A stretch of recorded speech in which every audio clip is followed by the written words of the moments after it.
देखिए, इसमें हम भारतीय संविधान और राज्य व्यवस्था में भाग 2 का पार्ट 2 है ये नागरिकता। कल हम आपको बता दिए थे कि नागरिकता कैसे प्राप्त करना है ना जी, अच्छी तरह से समझाए थे। एक रिकैप लेते हैं शॉर्ट ना, बोलिएगा नागरिकता प्राप्त करने के कितने तरीके हैं। पहला तरीका क्या है, जन्म से, यानी ये जो बच्चा जन्म ले रहा है उसकी नागरिकता है। ठीक, तो क्या तरीका है जी, तीनों कंपाइल करके बोलिएगा कि माता या पिता या दोनों भारतीय नागरिक हो और भारत के किसी राज्य क्षेत्र में जन्मा हो। अगर नहीं हो इस केस में तो अवैध रूप से प्रवासी ना हो तो जन्म लेने वाले की बच्चे की नागरिकता प्राप्त हो जाएगी, ये बाई बर्थ से। क्लियर है। दूसरा क्या है कि अगर बच्चा विदेश में जन्म लेता है तो उसको क्या बोलते हैं, बाई डिसेंट, वंशज के अनुसार ना। तो उसके लिए क्या प्रावधान है कि उसके माता या पिता या दोनों भारतीय नागरिक हो, और उसमें और क्या है, इसके लिए 1 वर्ष के अंदर आपको वहां के दूतावास में रजिस्ट्रेशन कराना होगा। अगर नहीं भी करा पाए तो भारत सरकार के अनुमति से करना पड़ेगा। यही है, इसमें और कुछ था। हाँ, अब इस केस का ये ड्रॉबैक था कि वो जो लड़का पैदा लेगा विदेश में तो हो सकता है कि उसके पिता या माता वहाँ की नागरिक हो, जैसे सानिया मिर्जा वाला केस बताए थे।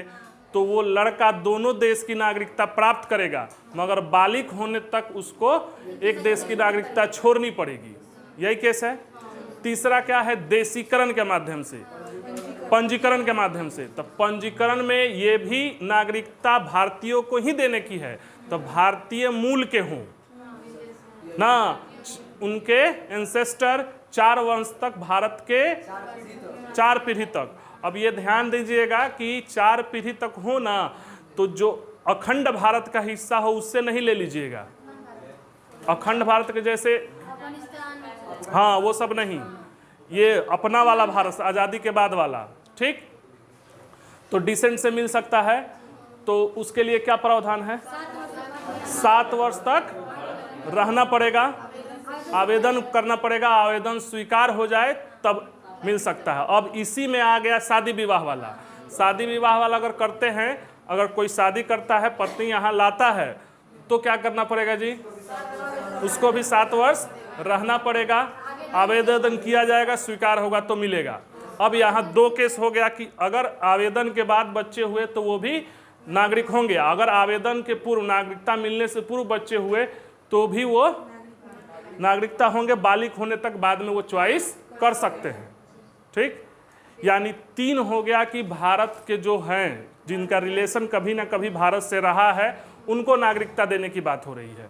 चौथा क्या है, देशीकरण से माध्यम से ना, कि अगर कोई ये प्योर विदेशी है, वो आकर यहाँ रहना चाहे, उसका देशीकरण हो जाए, तो उस केस में तो उसका कुछ प्रावधान है। प्रावधान क्या है कि वैसे देश के नागरिकों को देशीकरण के माध्यम से नागरिकता दी जाएगी जिन देशों में इस तरह से दिया जा रहा होगा।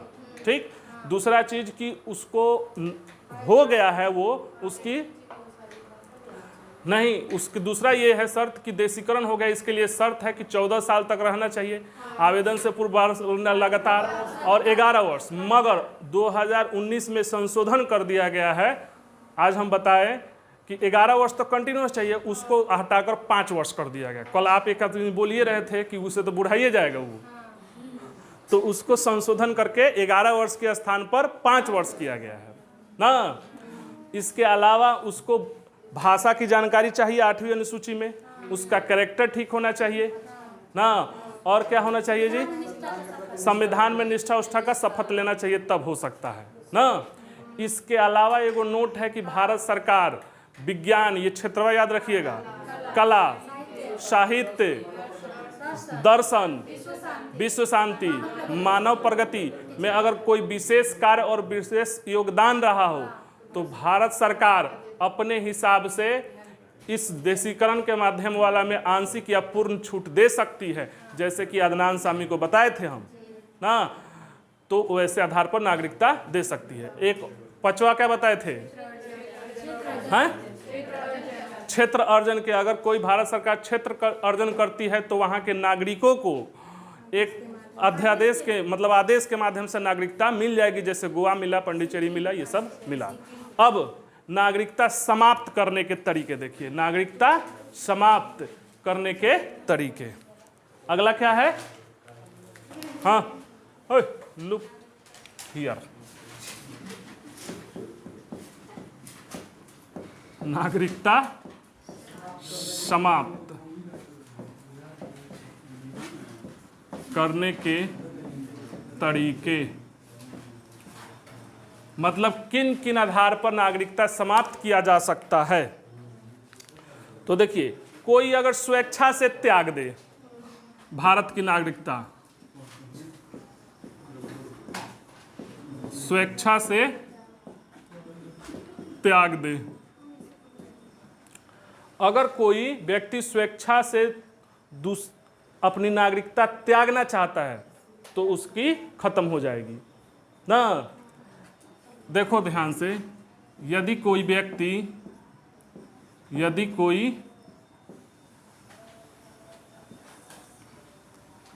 व्यक्ति स्वेच्छा से नागरिकता त्याग दे तो खत्म हो सकता है, मगर इसमें अब दो अपवाद है। ये नहीं हो सकता कि आप आए, ठीक ना, नागरिकता ले लिए, चाहे रहे, इस देश का उपभोग किए, खाए पिए, आप लोग को भी जो बाई बर्थ से भी, आप देखें कि युद्ध होने वाला है तो धो के त्याग दिए, उस परिस्थिति में आपको त्यागने की भी अनुमति नहीं है। हाँ, युद्ध के समय नागरिकता त्याग नहीं सकते कोई भी, बस समझ रहे हैं। तो नोट में क्या लिख लीजिएगा कि युद्ध के समय नहीं, युद्ध के समय नहीं। अरे होते हैं इस टाइप के आदमी, होते हैं गद्दार, समझ रहे हैं। नागरिकता रहे विपरीत समय में, कष्ट के दिनों में त्याग दीजिए, वाह, जब मन करे तो इसे यूज, यहाँ के संसाधन को, यहाँ की चीज़ों को यूज कीजिए। युद्ध आया, आपत्ति आया तो त्याग दीजिए। अब दूसरा बात यह है कि क्या अगर नाबालिग बच्चा है, अगर हम हैं, त्यागना चाहते हैं यहाँ की नागरिकता, तो हमारे बच्चे के भी जाएगी। वो तो नाबालिग हो, डिसीजन नहीं लेकर पाएगा, वो भी त्याग सकता है, मगर बालिग होने पर ले सकता है, काहे से कि हमारे साथे जाएगा। तो नाबालिग बच्चे भी समाप्त हो सकता है, मगर बालिग होने पर वो ले सकता है।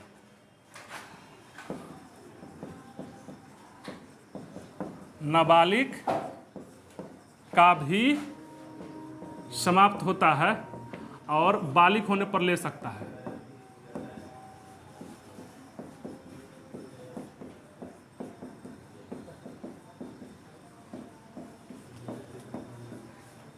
बुझा गया? यही है। दूसरा है बर्खास्त कर दिया जाए, समाप्त कर दिया जाए ना। दूसरा क्या तरीका है? बर्खास्त। दूसरा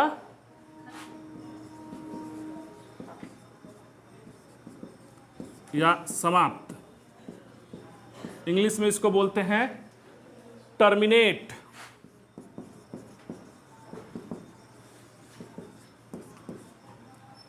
टर्मिनेट कर दिया जाए ना। देखो, टर्मिनेट का मतलब समाप्त हो जाएगा, मतलब हम कर रहे हैं, ये आप अपने मर्जी से छोड़ रहे हैं।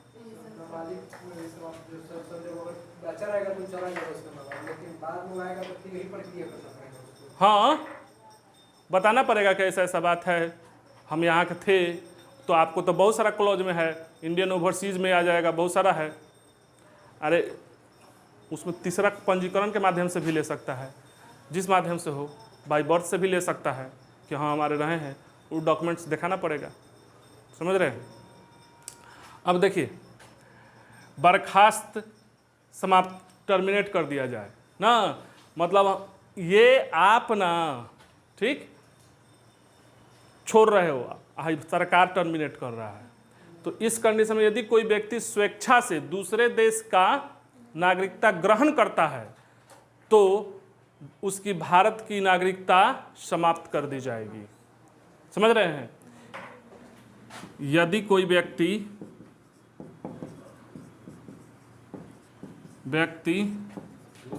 दूसरे देश की नागरिकता प्राप्त करता है तो उसकी भारत की नागरिकता क्या कर दी जाएगी? समाप्त कर दी जाएगी। ये दोनों जानते हो, ये भारतीयों के लिए है ना, है तीसरा विदेशी के लिए है, ये भी ध्यान दो। एक है वंचन द्वारा, तीसरा क्या है? वंचन, डिप्राइव।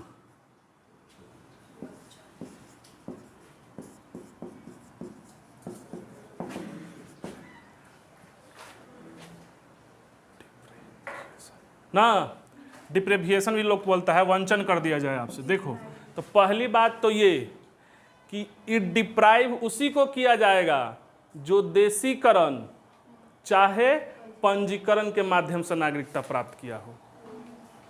मतलब हाई जो है जन्म से बाई डिसेंट वाले से नहीं, और चाहे हो क्या वो पचवा था क्षेत्र उससे नहीं। यानी कि ई लागू एप्लीकेबल किस पर है? जो पंजीकरण से, पंजीकरण अथवा पंजीकरण नहीं, और क्या है? देशीकरण के माध्यम से प्राप्त किया हो। जो नागरिकता पंजीकरण और देशीकरण के माध्यम से प्राप्त किया हो उसकी नागरिकता को वंचन किया जा सकता है। ठीक, मतलब तलवार हमेशा आप पर लटकता रहेगा। ठीक, तो किन किन कंडीशन में, बात समझ रहे हो? वो कंडीशन क्या है वो ध्यान दीजिए। बुझा रहा है ना? हाई पूछता है इसीलिए हाईलाइट किए हैं। ठीक, कि वंचन आप उसी को कर सकते हो जो देशीकरण और पंजीकरण। तो पंजीकरण में देखो ध्यान से, पंजीकरण में कौन कौन लोग आए थे? हाँ, तो वो तो उधर से लेकर रखे हुए होंगे ना, उनकी नागरिकता होगी, उधर के छोड़ेंगे तो इधर के लेंगे। नहीं तो शादी करके लेके आए हो ना, तो शादी करके लेके आए हो, पता चला कि वो तो देशद्रोह निकल गई। बात समझ रहे हैं? यहाँ का इंफॉर्मेशन उधर हो रहा है, तो इस तरह से भी हो सकता है। तो कुछ कंडीशन है उसमें। वो कंडीशन क्या है कि यदि नागरिकता फर्जी दस्तावेज से आपने ले लिया है, अब पता चल गया सरकार को, जाइए आपको वंचन कर दिया जाएगा।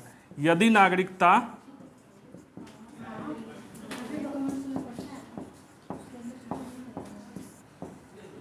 फर्जी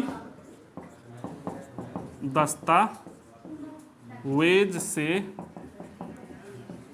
लिया गया हो। अरे कहने का मतलब आपके वंशज भारत से रिलेटेड थे, इसका कोई डॉक्यूमेंट्स फर्जी बनवा लिए, आधा ले लिए, तो पता चल गया तो जाइए। अब आपको हम देशीकरण अथवा पंजीकरण के माध्यम से नागरिकता दिए हैं, आप आए हो हमारे देश में, यहाँ जब युद्ध के समय यहाँ से सीक्रेट बात बता रहे हो, फोटो खींच कर भेज रहे हो, गैर विधिक कार्य कर रहे हो, तो क्या मतलब है? हमको तो पता चल जाएगा कि अरे गजब का बात है, हमको तो आप रहने को दिए, आप यहाँ युद्ध के समय, हो सकता है कि मान लीजिए कहीं से कोई आए और उस देश से, अमेरिका से आए कोई यहाँ रहने लगे, तो उसकी तो एक निष्ठा बनी रहेगी ना अपने देश मातृभूमि के प्रति, तो आपको पता कैसे चलेगा? तो उस तरह में नहीं हो, ये भी शादियों करके लाए, ठीक, तो भी हो सकता है। तो युद्ध के समय देश से गैर विधिक व्यापार, संपर्क, सूचना भेजना, मतलब देशद्रोह के माध्यम से। ठीक, युद्ध के समय, ठीक, गैर विधिक कार्य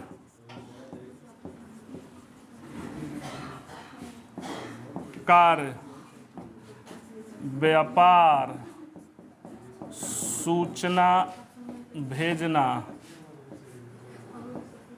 चाहे देशद्रोह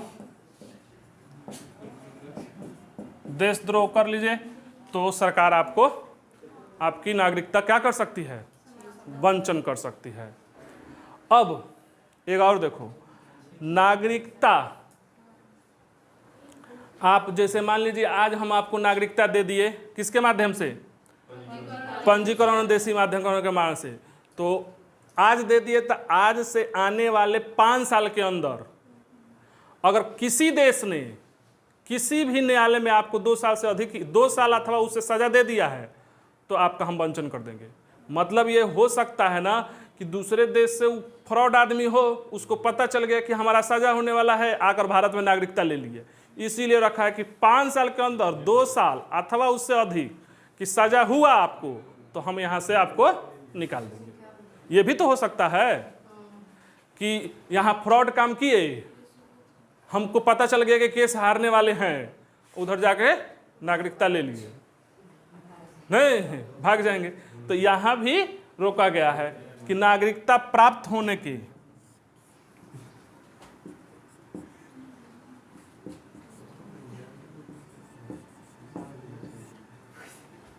देख रहे हैं किस तरह से घेरा गया है,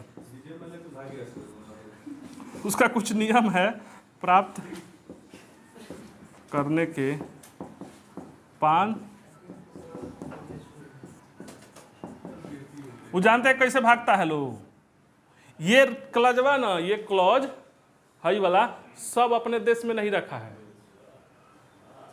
भारत अपने देश में रखा है कि आप यहाँ के नागरिक है, जैसे विजय माल्या पर केस चला, उसको दोषी करार दीजिए तो वो उधर से फेंक देगा, ऐसा ब्रिटेन नहीं रखा है। हाँ, इसीलिए वहाँ रहता है, वही सुरक्षित है। हाँ, और भी है, ठीक है, उसका कुछ अलग अपना नियम बना के रखा है। अगर आप किसी देश का रख रहे हैं, अपराध दूसरे, हम किसी देश के नागरिक को यहाँ नागरिकता दिए और उसका देश चाहे और कोई भी देश उसको दोषी मानता है, सजा दिया, तो भारत सरकार रखेगा नहीं, आपको भेज देगा। मगर ऐसा ब्रिटेन नहीं रखा है, सब कुछ है, देखना पड़ेगा, मगर सब में ये नहीं रखा है। ठीक, उसको तो पैसा ऐसा मतलब है, उसको कंडीशन देगा कि इतना लगाइए, आप रहिए हमारे, मतलब गजब का बात है। ठीक है, मगर भारत सरकार ये रखा है कि 5 साल के अंदर 2 वर्ष, आने वाले 5 साल के अंदर या अधिक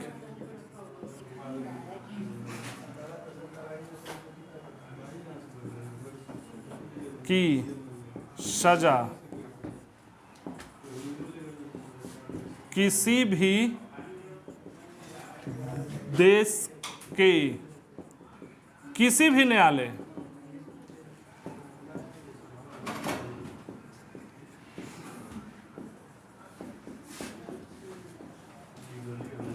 देख रहे हैं, किसी भी देश के किसी भी न्यायालय के द्वारा दिया गया हो, 2 वर्ष के सजा हो। तो अब देखिए, आप आए हो यहाँ पे, ठीक, आपको हम दे दिए हैं पंजीकरण, आपको पता चला आए हो, 2 दिन रहे या चल गए, तो बिना सूचना के 7 वर्ष से बाहर रहे तो भी उसका कुछ अलग और नियम है कि विद्यार्थी है, नौकरी है, इसके आधार पर जा सकते हैं, मगर बिना सूचना के 7 वर्ष से नहीं जा सकते। 7 वर्ष से अधिक बिना सूचना के 7 वर्ष से अधिक बाहर रहिएगा तो, और संविधान का अनादर कीजिए, अनादर कर रहे हैं तो भी आपकी नागरिकता समाप्त हुई। यही 3 तरीका है नागरिकता समाप्त करने का। बात समझ रहे हैं? अब समझिए भारतीय डायस्पोरा, ठीक, उसको क्या है, क्या मामला है। भारत सरकार जो है, इसके अलावा भी कुछ लोगों को स्पेशल कार्ड या हाँ नागरिकता ही समझिए, एक तरह से 3 प्रकार के लोग हैं। देखिए क्या कहती है सरकार, है क्या 7 साल वाला, क्या जैसे आज नागरिकता दिए ना, आने वाले 5 साल के अंदर आपको 2 साल या उससे अधिक की सजा किसी न्यायालय द्वारा नहीं मिला हो। आने वाला, अरे पहले का सजा हुआ होगा, अब भाग के आए होंगे तो भी होगा, अगर सजा काट लिए होंगे तो खत्म हो गया क्या? इसी तरह जाकर रहिएगा।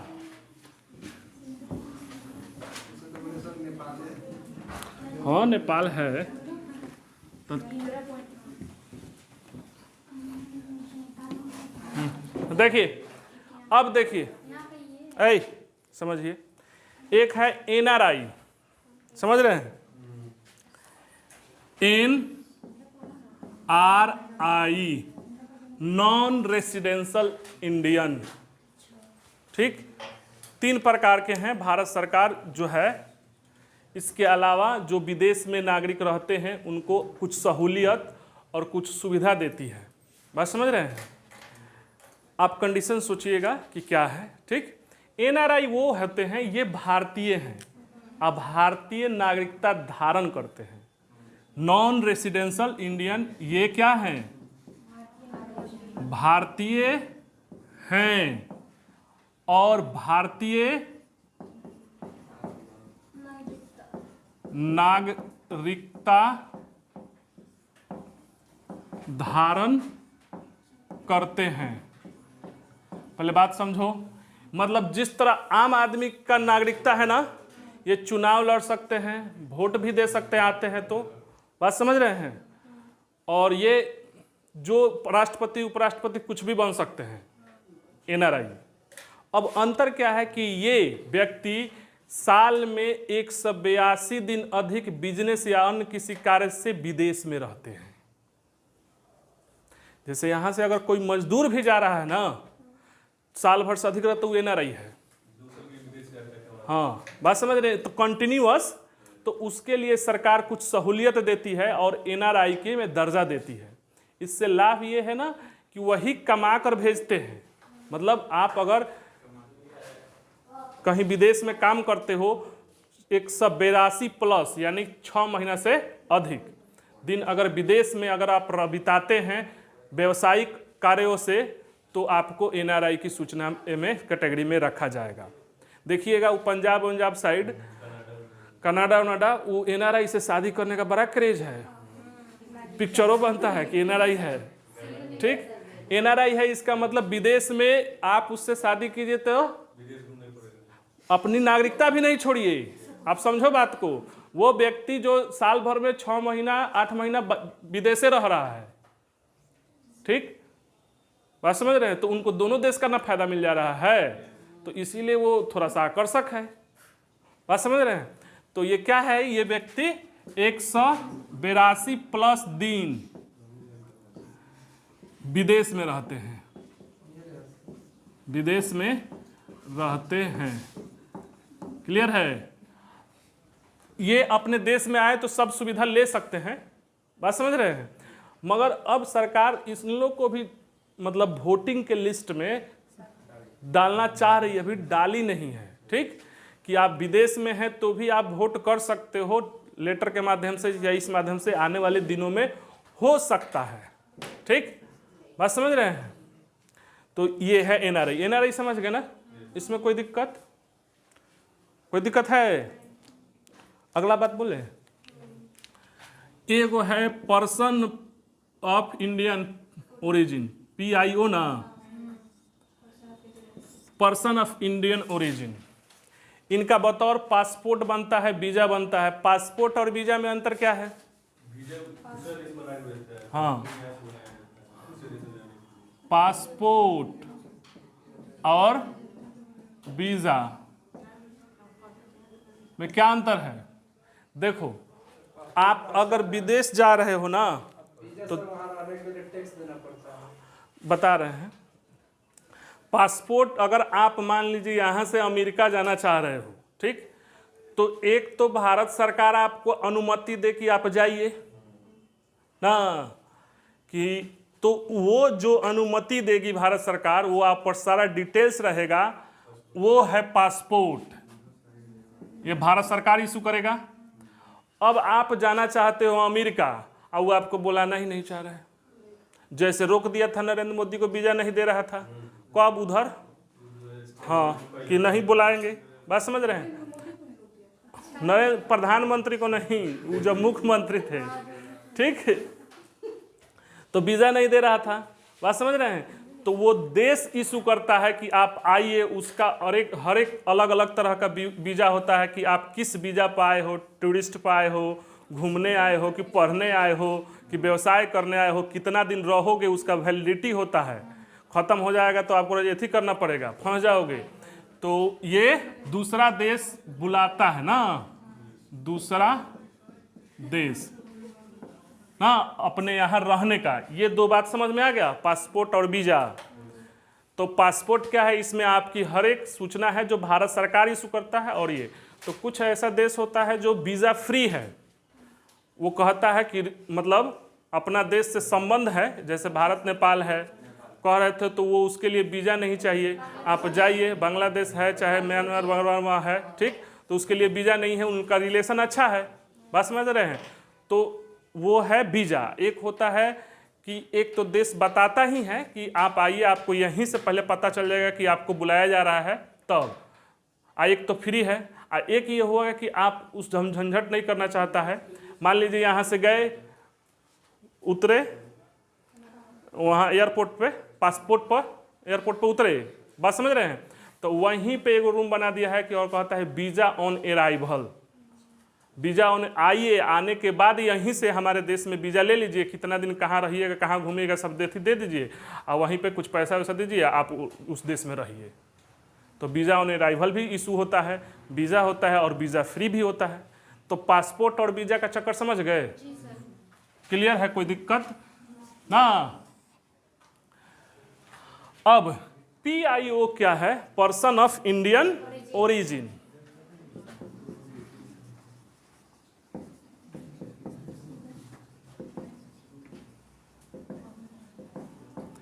ये ना, आप एक गाना सुने हो, ऐ मेरे प्यारे वतन, उसको थोड़ा ठीक से सुनना।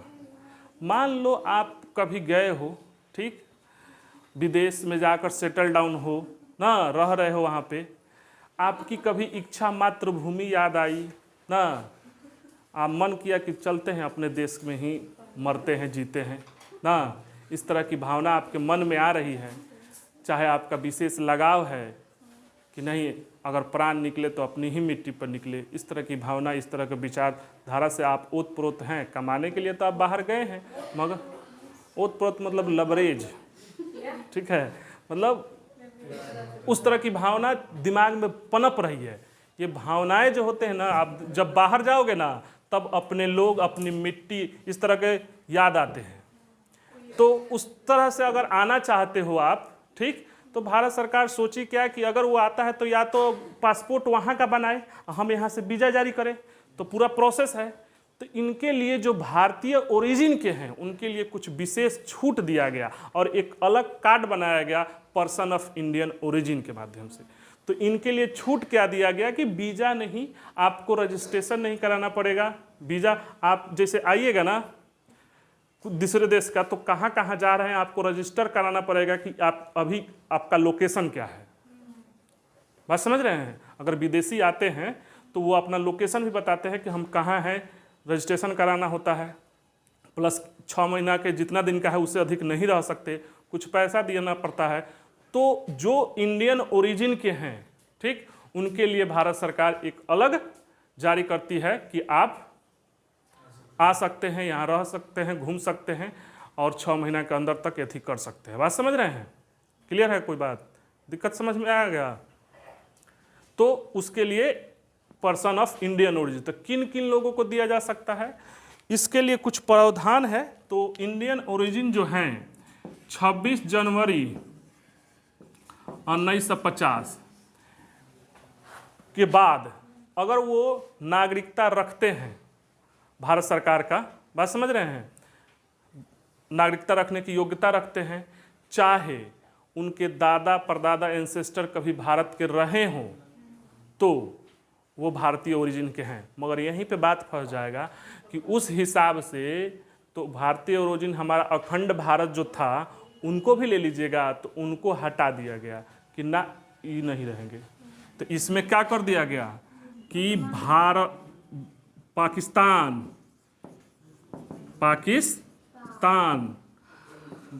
बांग्लादेश, अफगानिस्तान, ठीक। उसके बाद क्या आ जाएगा, नेपालो है, नेपाल है, हाँ चीन भी हो जाएगा, ठीक। नहीं, यहाँ से नहीं आएंगे आप, ठीक। यहाँ से आएंगे तो आपको PIO की श्रेणी में नहीं रखा जाएगा। बात समझ रहे हैं। श्रीलंका भी है इसमें ना, उसके बाद सब है नहीं, मतलब जो अखंड भारत का है, चीन भी है उसमें। इसी में संशोधन किया गया है 15 में, तब 19 में किया गया है।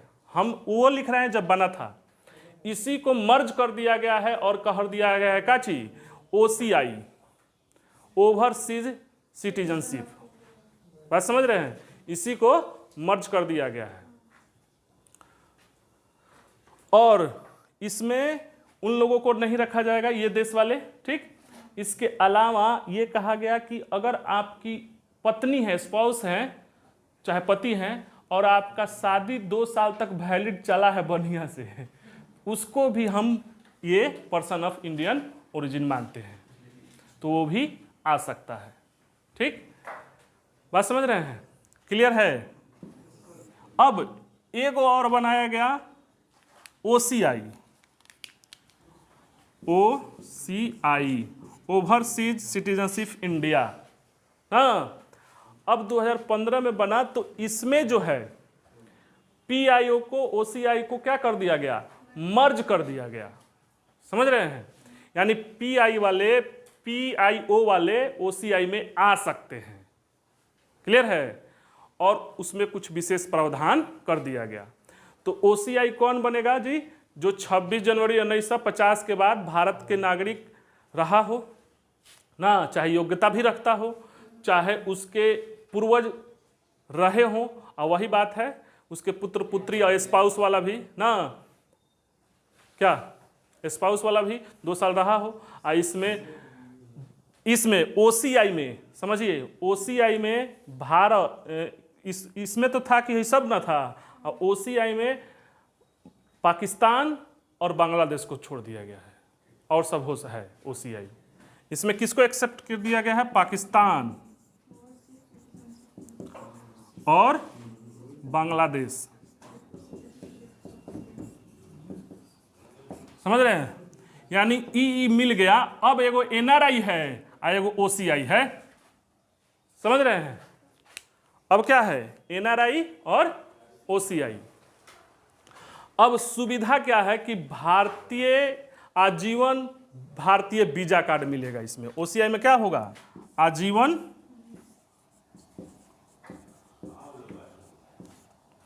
भारतीय वीजा। OCI कार्ड धारक अगर हैं आप, तो आजीवन भारतीय वीजा भी मिलेगा। अब फॉरेन रजिस्टर ऑफिस में आपको रजिस्ट्रेशन नहीं कराना पड़ेगा। हम नहीं बता रहे थे कि आपको रजिस्ट्रेशन बार बार कराना पड़ेगा। तो FIR फॉरेन रजिस्टर ऑफिस होता है ना, FRO फॉरेन रजिस्टर ऑफिस में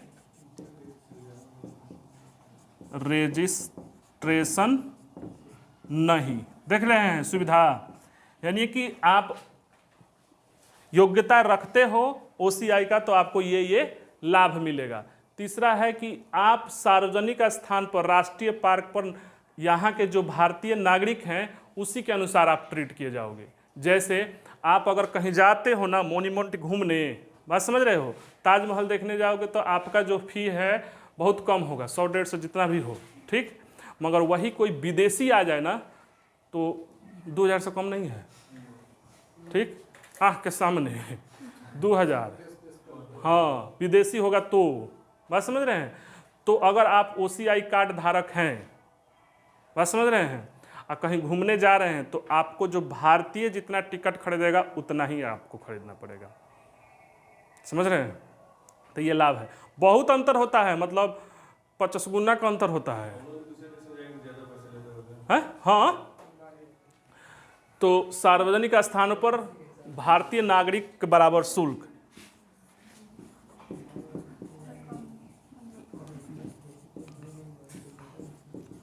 स्थानों पर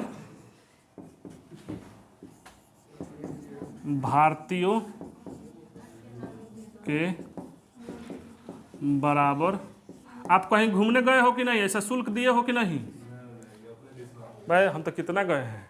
ठीक, हाँ, कहाँ गए थे? एक जगह ना आमेर फोर्ट पे। कलकत्ता में विक्टोरिया मेमोरियल जाएगा ना, अंतर है। फॉरेन से 500 लिया जा रहा था, हम लोगों को स्टूडेंट को फ्री। स्टूडेंट को फ्री वाला नहीं। हाँ, ये है, ये सुविधा है। पूंजी व्यवसाय में आप सहूलियत कर सकते हैं, पूंजी और व्यवसाय में आपको सहूलियत मिलेगा।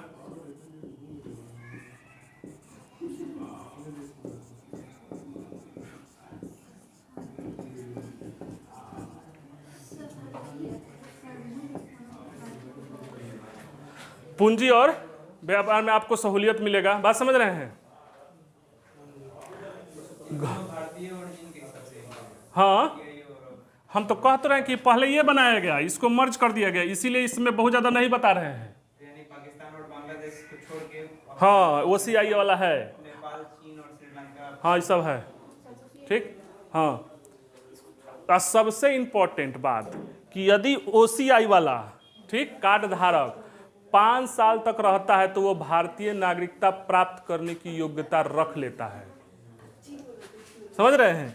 अगर ये 5 साल तक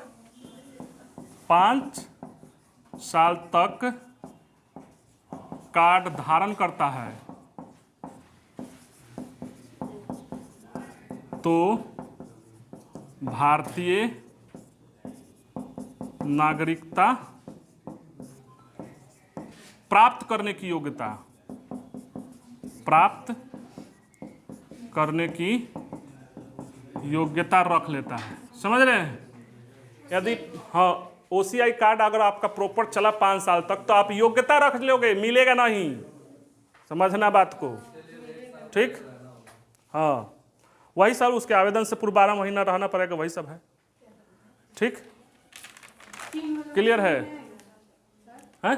हाँ, आएगा, देखना पड़ेगा, आएगा, मगर अभी इतना तो ध्यान रखें कि पाकिस्तान बांग्लादेश वाला नहीं।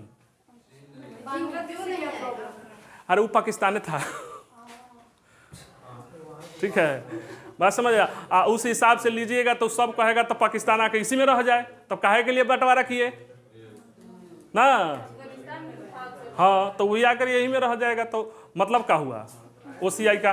काहे से कि जितने पाकिस्तानी होंगे वो सब तो ओरिजिन होंगे ना, भारतीय मूल्य के हैं वो, तो मिला लीजिए फिर।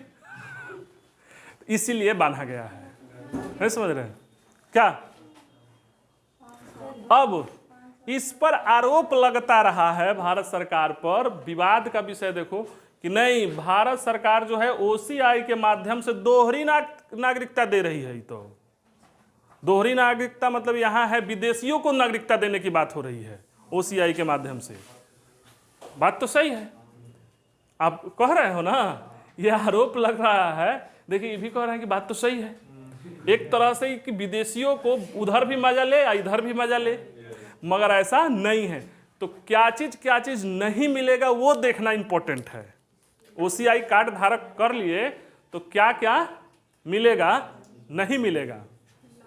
OCI दोहरी नागरिकता नहीं है। हेडलाइन दे दीजिए। समझ रहे हैं कि बात की नहीं जी?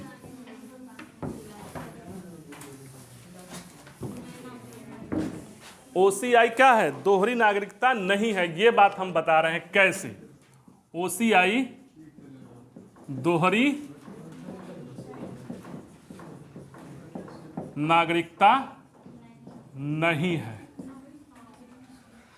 वो सुविधा है। तो पहला बात, दोहरी नागरिकता क्यों नहीं है कि इनका नागरिकों जैसा अधिकार नहीं है, भारतीय नागरिकों जैसा अधिकार नहीं है।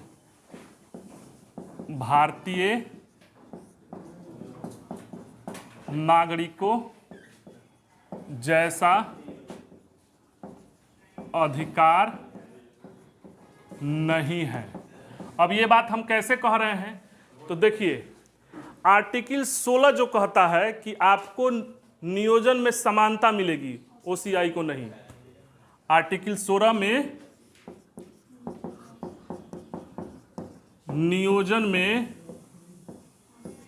समानता नहीं, समझ रहे हैं, ये वोट नहीं दे सकते, वोट नहीं दे सकते, समझ रहे हैं। और क्या है, संवैधानिक पदों पर नहीं बैठ सकते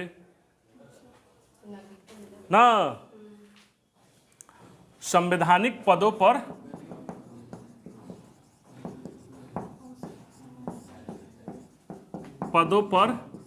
नहीं, देख रहे हैं, संवैधानिक, यही 3 चीज छीन लिया गया है कि संवैधानिक पद पर नहीं रह सकते हैं, लोकसभा मतदान नहीं कर सकते, चुनाव नहीं लड़ सकते। एक और बात है कि आप जमीन उमीन ले सकता है लगभग, कृषि एवं बागाती भूमि नहीं खरीद सकता, कृषि वाला मतलब कृषि घर वो ले सकता है फ्लैट, कृषि और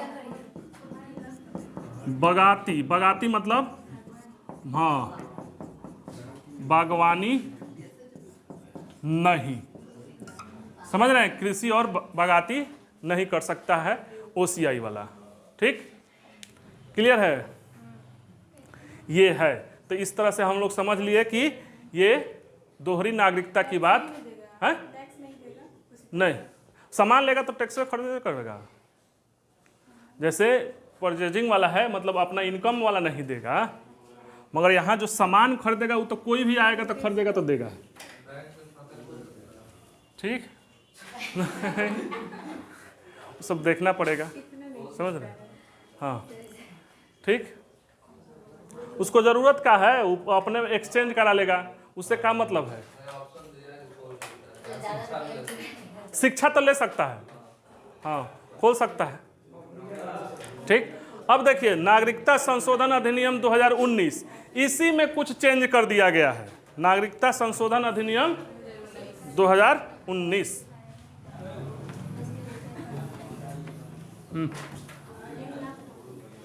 हाँ यही है ऐसा, नागरिकता संशोधन अधिनियम 2019।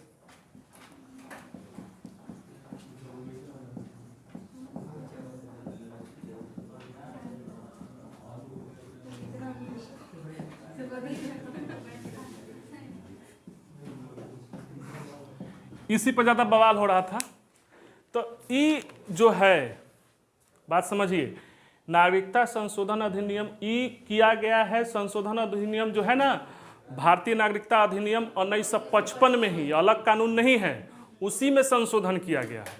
किसमें किया गया है, 1955 वाले में। तो इसमें 2 तरह का संशोधन किया गया कि अवैध प्रवासी जो होंगे, जो व्यक्ति बिना दस्तावेज के, अवैध प्रवासियों के बारे में बताया गया है, अवैध प्रवासी, समझ रहे हो, उसमें 2 क्लॉज है अवैध प्रवासियों के बारे में। अवैध प्रवासी समझ रहे, जिसका लीगल डॉक्यूमेंट नहीं है,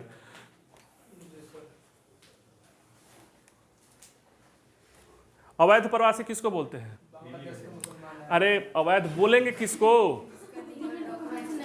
जिस व्यक्ति का वैध पासपोर्ट ना हो, जिस व्यक्ति का पासपोर्ट चाहे वीजा ना हो वो है अवैध, और चाहे जिसका समाप्त हो चुका हो वो भी अवैध है, मतलब दस्तावेज की समय सीमा समाप्त हो गई है, दस्तावेज की समय सीमा समाप्त हो चुकी है। अवैध प्रवासी किसको बोलिएगा कि जिसका ना हो, तो अब इसमें संशोधन किया गया, यही है अवैध प्रवासी। अब इसमें संशोधन क्या किया गया वो देखिए, यह विपक्ष को चुभ रहा था, तो संशोधन यह गया कि कुछ लोगों को अवैध प्रवासी से छूट मिल गया। क्या मिल गया? तो संशोधन में क्या किया गया है? अवैध प्रवासी से छूट मिला है।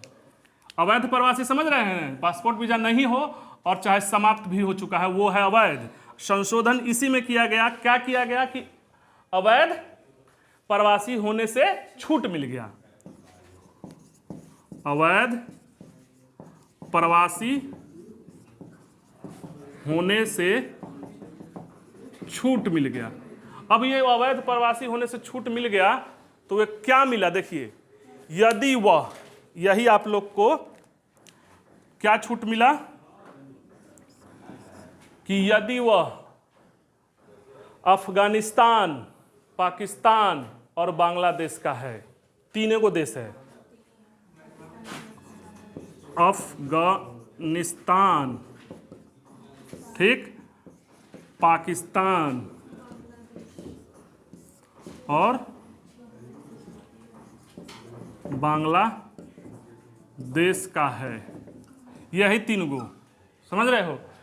तो लोग कह रहा था कि नेपाल को काहे नहीं ले रहे हो, फिर इधर काहे नहीं ले रहे हो ना, तो उस पर कहा गया कि नहीं, और वह हिंदू, सिख, ईसाई, बौद्ध, पारसी, मतलब मुसलमान को छोड़कर सब, ठीक।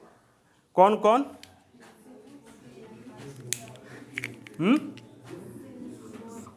हिंदू होगा, हिंदुओं से निकला कौन?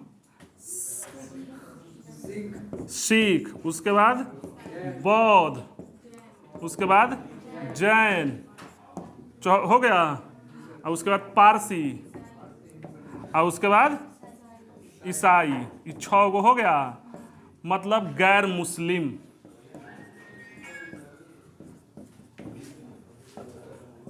समझ रहे हो? मतलब क्या चीज?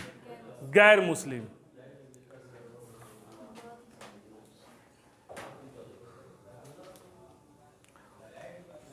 क्लियर है? ये 6 धर्म, यदि वे 31 दिसंबर जब बने थे वो प्रधान 2014 को या उससे पहले, यदि वो क्या चीज 31 दिसंबर 2014 को या पहले, इससे बाद नहीं, इससे पहले को या इससे पहले, समझ रहे हो? मतलब हाई कट ऑफ डेट है कि 31 दिसंबर 2014 के पहले अगर आ चुके हैं, आप भारत में आ गए हैं, बात समझ रहे हैं? पहले भारत में आ गए हैं, क्लियर है? तो उनको अवैध प्रवासी नहीं माना जाएगा। तो उनको क्या होगा? तो उनको अवैध प्रवासी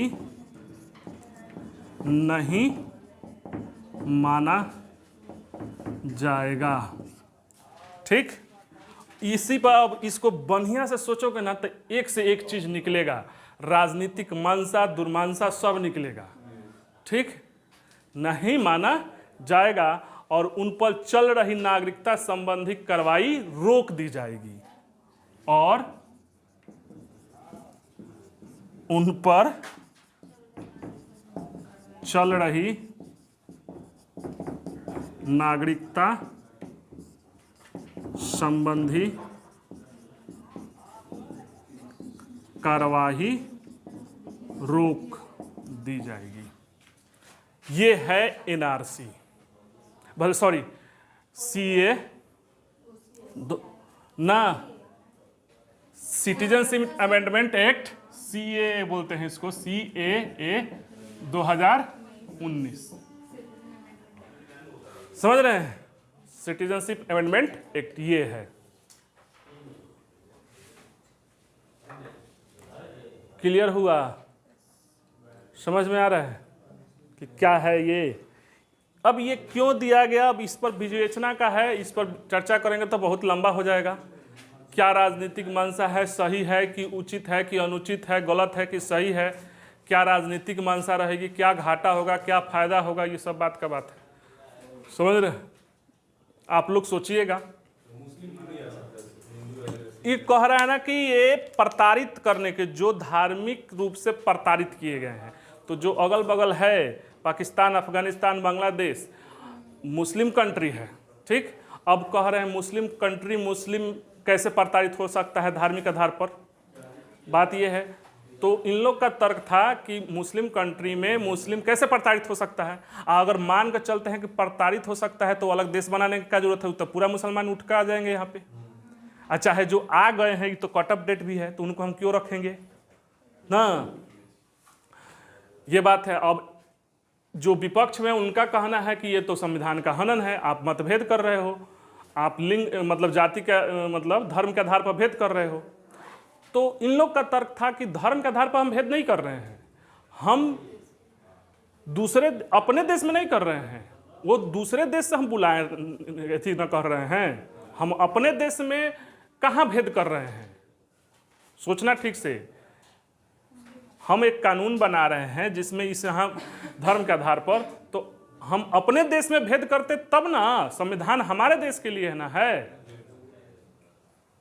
ठीक, जो हमारा नागरिक है। बहुत सारा इसमें बात है, ठीक। अब एक और संशोधन किया गया कि ये जो आप कह रहे थे कि देशीकरण से माध्यम से करने के लिए एक और संशोधन हुआ। देशीकरण से माध्यम से जो था ना, देशीकरण जो था 11 वर्ष रहना था ना, उसके स्थान पर 5 वर्ष कर दिया गया है, ठीक। यानी देशीकरण से माध्यम से रहता है तो जैसे 14 साल तो चाहिए, आवेदन से पूर्व 12 महीना चाहिए, मगर 11 साल लगातार जो था उसको क्या कर दिया गया, 5 वर्ष लगातार। कोई दिक्कत किसी को? यही है, रहने देते हैं।